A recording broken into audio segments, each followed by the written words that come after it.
Okay, so since we'll go kind of quick today, I thought maybe what I would do is just give you kind of the cliff notes of my own story. I assume that many of you are either involved with media or wanting to have media as a career in one way or another. So I'm just going to kind of go through it really quick, and then I'll just end up with this latest project I'm working on, maybe show you one example from it. So I was always into the arts, but when I was in college, I started working with a national public radio affiliate there, just doing production stuff, very basic stuff. And I learned quite a bit while I was there, and eventually, over the time I was an undergraduate, became the production director of the station. So that was my first foray into media, which is very like high pressure, everything has to happen at exactly the right moment and this sort of thing. And then from there I was studying art, but became interested in film. So decided to go to graduate school to study animation. And I wasn't coming to animation as one of these people that was really big into Disney or Warner Brothers or things like that, but I became interested in animation as sort of this really great fusion of all the art forms, painting and drawing and sound and music and writing. Everything seemed to be embodied in animation, and so that's what I got interested in. I went to graduate school at a school in Los Angeles called California Institute of the Arts that was started by Walt Disney in the early 70s. So I definitely cut my teeth within that animation world there and those kinds of people. And what I found was that animation was a great way to make a living. It was very easy to get jobs, I think because it's so difficult to do animation and it takes so much time to do it that if you can do it, it's very easy to get a job doing it, and it pays very well too. It could be a very lucrative career. And I never really thought of myself going into television or anything like that, but I did go to a private school for graduate school, so it wasn't about Pell Grants anymore. I was deeply in debt coming out of school, so I needed to make money to get myself out of debt, and so I started doing commercial animation, and I would do like a little Activision video games, or I think I did a Chips Ahoy commercial and some other kinds of just commercials that would be very short term. And at the time, animation was really very much about, there was a lot of violence, a lot of violent video games, this is the days of celebrity deathmatch and stuff like this. And whatever you think of it in terms of its humor, I was very hesitant to be involved with it. I felt like I didn't want to, almost like a doctor, do no harm. So I was very hesitant to get involved with violent video games. And not that I'm against them for people that like that sort of thing or want to work on them. It just wasn't what I wanted to do.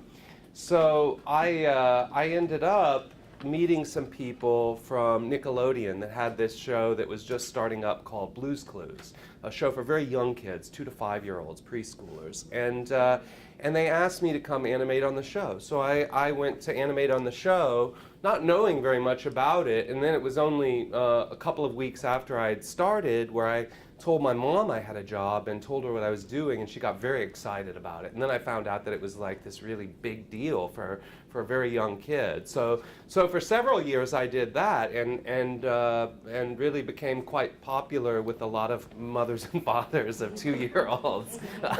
But no one else knew really what I was doing.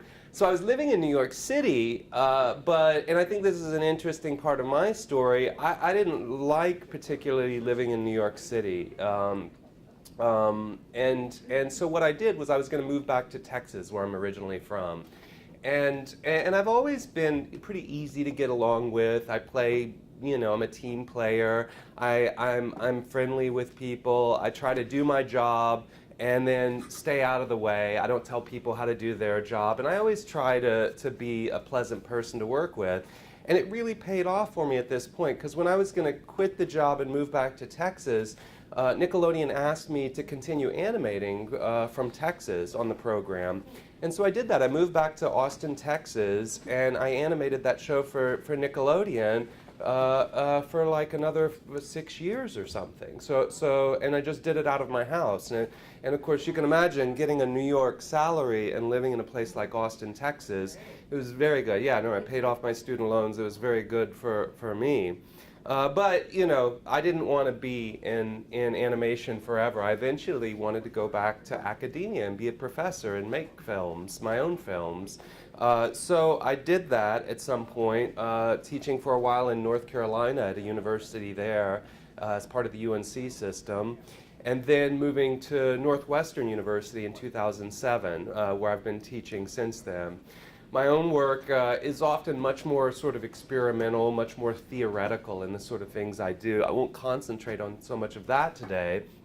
But more recently, I've kind of become interested in sort of returning to those original roots of public radio and community radio, and really doing things that would in some ways be for the community, that are sort of centered around, if not social justice, at least sort of enlightening the public. I feel like we're sort of surrounded by disinformation, and it's very difficult for people to make rational decisions about anything. And I say that in a totally nonpartisan way. I mean, I live up in Evanston, this very affluent sort of white enclave with these, you know, these people living in these big houses that don't want to vaccinate their kids because of something they heard on TV, or they go and spend all this money on organic produce that may or may not be necessary. Or, you know, on the other side, you see these very sort of conservative people from Texas, even including my family members, that, you know, are convinced that, you know, there's a foreigner in the White House, or all kinds of crazy crackpot theories. So I was thinking, is there a way that we can break through this? Is there a way that we can get through some of the misinformation and actually give people good information about stuff? And so what I decided to do is start playing with animation as, if not a form of activism, at least a form of advocacy for the public. And I had the ability to do this, not the money necessarily, but I had the ability to do it with my job as a professor. So I assembled some students and I got some grant money and did this project called Citizen Primer. So Citizen Primer is a series, and ideally it would be a series if I could find a way to fund it, which, you know, that's always tough. If I could find a way to fund it, then there would just be tons of these, you know, but I only made 6 to start with, just to sort of test it out. And you can see here on the YouTube channel what the ones that I did. So I did things on the Progressive Tax Code, the Affordable Care Act, deficits in the national debt, Social Security, Medicare, and securities regulation. And what I did was make what I guess you would call animated infographics for these things. So I did a lot of research. It's almost like a form of data journalism. So we did a lot of research into how things worked, and then almost created these explainer videos to try and help cut through some of the misinformation. For instance, and this is one of the things that really got me interested in doing this, the Progressive Tax Code. I have had a very well-known and very intelligent professor one time tell me that he got a raise at work, therefore he was making less money because he went into a higher tax bracket, which is impossible, actually, because of the way the Progressive Tax Code works. You only get charged at the higher tax bracket for any money you make above that tax bracket. But I was shocked that here's a really well-known, intelligent professor that has been, you know, fooled into thinking something about the tax code that's not how the tax code works at all. So that's one of the things that really got me started on this. Or Medicare, for instance. As I started researching Medicare, I found out that Medicare is an incredibly complex subject, Medicare and Medicaid, that has so many moving parts to it that it's almost impossible to describe the whole thing. It's almost impossible to get good information for it. It took an enormous amount of research, including trips to the library, to actually uncover how Medicare is funded and how it's structured. And ironically, even my mother-in-law, who's on Medicare, didn't understand it. I was talking to her about it, and she didn't understand the difference between Part A, B, C, and D. And she's actually a recipient of Medicare and didn't even really get it. So I thought that was really sort of amazing. Or say Social Security, which has a lot of misinformation surrounding it. The idea that Social Security is going bankrupt. I'm sure probably some of you have heard this. Well, Social Security is funded by people working now. So when I have my paycheck, some of that money goes to Social Security to pay current retirees. So therefore, it's impossible for it to go bankrupt, and things like this. So I tried to do different things, and then I would do them in a way that would create these easy sort of visual metaphors to sort of uncover it, how things are working.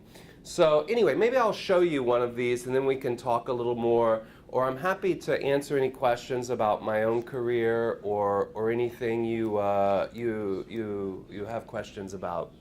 Let me see. I hope we have sound here. I didn't check the sound, but it seems like it's good.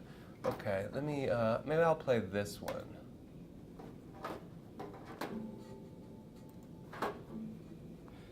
Each year, the executive branch of the federal government submits a budget to Congress detailing the cost of its departments and programs. Should the government spend more money than it earns through taxation, it runs a budget deficit and must borrow to make up the difference. If the government brings in more taxes than it spends, it runs a budget surplus. That surplus can go to pay down the government's national debt, which is the total amount from previous deficits. The government issues new debt through treasury bonds and bills sold to foreign countries, investors, and individual citizens. The total national debt is near $17 trillion. Throughout history, the United States has only paid off its national debt once, under President Andrew Jackson in 1835. However, a severe depression 2 years later threw the government back into debt, where it has remained ever since.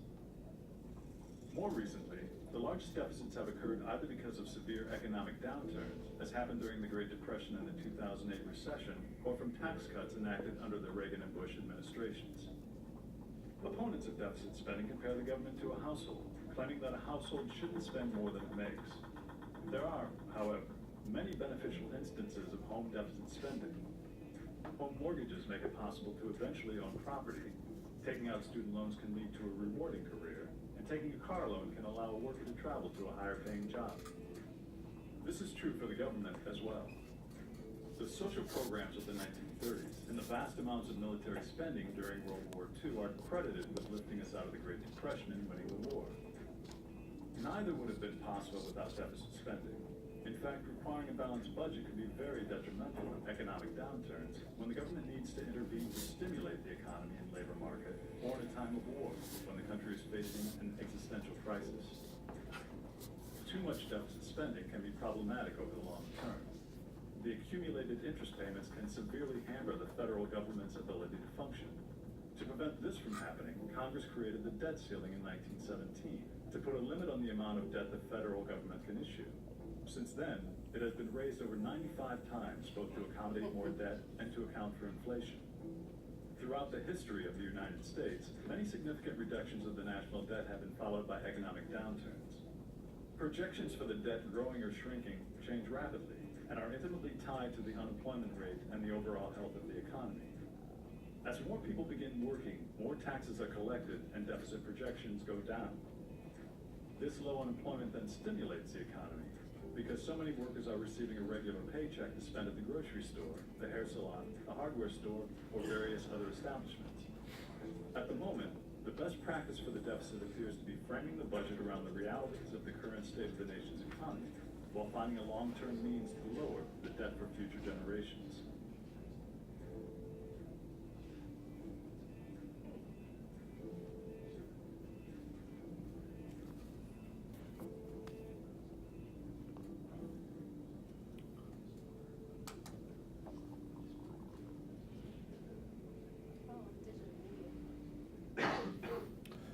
Yeah, the Chicago Digital Media Production Fund, some of you